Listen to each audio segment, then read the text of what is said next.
আসসালামু আলাইকুম। Tuition BD শিক্ষক শিক্ষার্থী অভিভাবক সিরিজের ১৯তম পর্বে আজকে আমরা কথা বলবো ছাত্রভেদে টিচার নির্বাচন বা সঠিক স্টুডেন্টের জন্য সঠিক টিচার নির্বাচনটা এইটা যে সাফল্যের চাবিকাঠি এবং একটা গুরুত্বপূর্ণ ব্যাপার সেটা নিয়ে বোঝানোর চেষ্টা করব।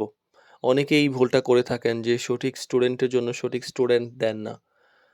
যার ফলে অনেকের খারাপ হয়। কারণ সব শিক্ষার্থী একরকম হয় না। কারো শেখার গতি দ্রুত, কেউ ধীর, কেউ বেশি প্রশ্ন করেন, কেউ চুপচাপ থাকেন। কেউ অন্যভাবে শিখতে পছন্দ করেন, অনেক বেশি ট্যালেন্ট স্টুডেন্ট আছে, তাই সবার জন্য এক ধরনের টিচার উপযুক্ত নাও হতে পারে। ফলে কি যে সঠিক টিচার নির্বাচন এইটা কিন্তু অনেক গুরুত্বপূর্ণ একটা ব্যাপার। তো দুর্বল শিক্ষার্থীর জন্য অনেক সময় আমরা ধৈর্যশীল টিচার সিলেক্ট করে থাকি। যেমন ধরেন একজন স্টুডেন্ট মানে একদমই পড়ে না, পাস করার সম্ভাবনা কম এবং মানে খুবই বাজে অবস্থা।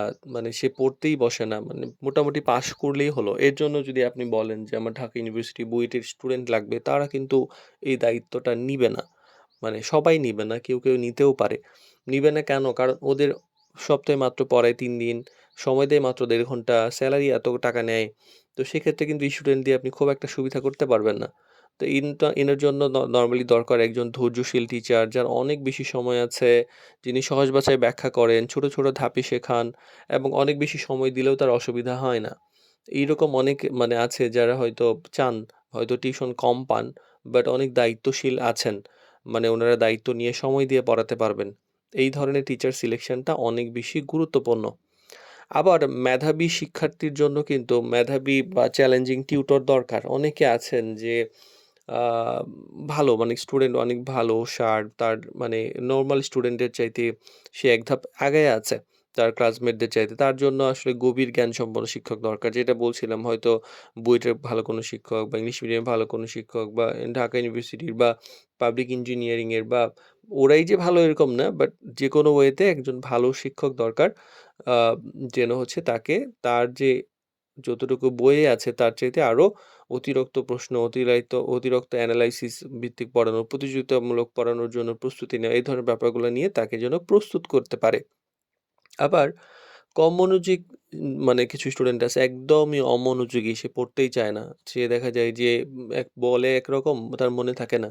এজন্য আসলে এদের জন্য ইন্টারেক্টিভ পড়ানোর ব্যাপার দরকার পড়ে। দেখা যায় যে উদাহরণ ব্যবহার করা হয়, গল্প ব্যবহার করা হয়। মাঝে ছোট বিরতি দিয়ে ফোকাস করা হয়। অনেকে আছে যে মানে ক্যাচ করতে পারে না। যার ফলে তারা বই পড়ে তেমন কিছু বুঝে না। গল্পের ছলে পড়ালে তারা মোটামুটি বুঝে। এই ধরনের টিচার সিলেক্ট করতে হবে।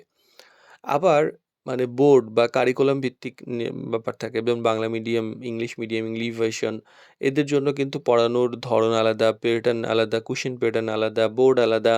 এখন অনেকেই আছেন, অনেক গার্ডিয়ান মনে করেন একটা ইংলিশ মিডিয়ামের বাচ্চাকে পড়াচ্ছেন এত টাকা খরচ করে, টিচার দিয়েছেন সপ্তাহে ৫ দিনে ৳৩,০০০ থেকে ৳৫,০০০ স্যালারি। এখন এই টিচার নিজেই মানে ভালো করে ইংলিশ প্রনাউন্সিয়েশন ভালো বুঝেন না, পারেন না।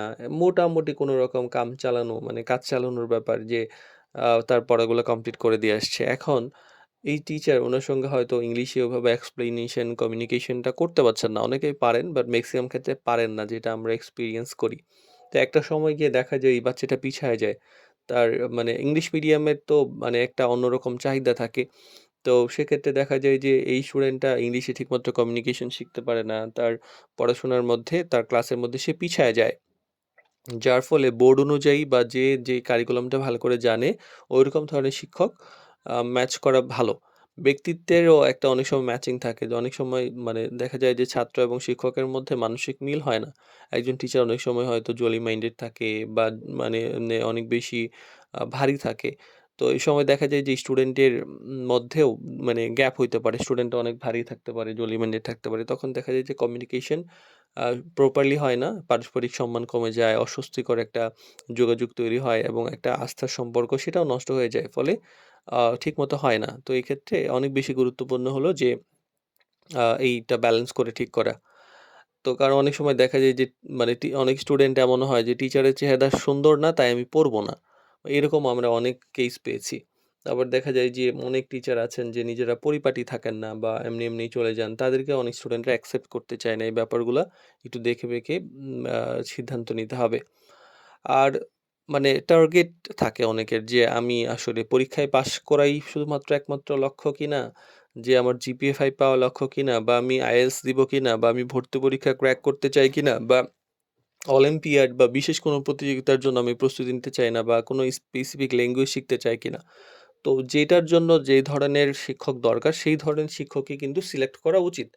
তাহলে হয়তো কি যে আমরা হয়তো ভালো সিদ্ধান্ত নিতে পারবো যে মানে কোনটার জন্য কোনটা দরকার উনি হয়তো ভালো দিতে পারবে। তো আসলে ছাত্রভেদে শিক্ষক যে নির্বাচন সেটা এক গুরুত্বপূর্ণ এবং দায়িত্বশীল সিদ্ধান্ত।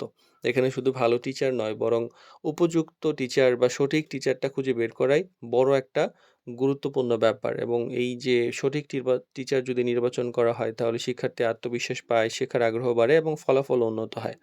এবং ভুল নির্বাচন হলে কি হয় যে সময়, অর্থ, সম্ভাবনা ৩ টাই ক্ষতিগ্রস্ত হয়।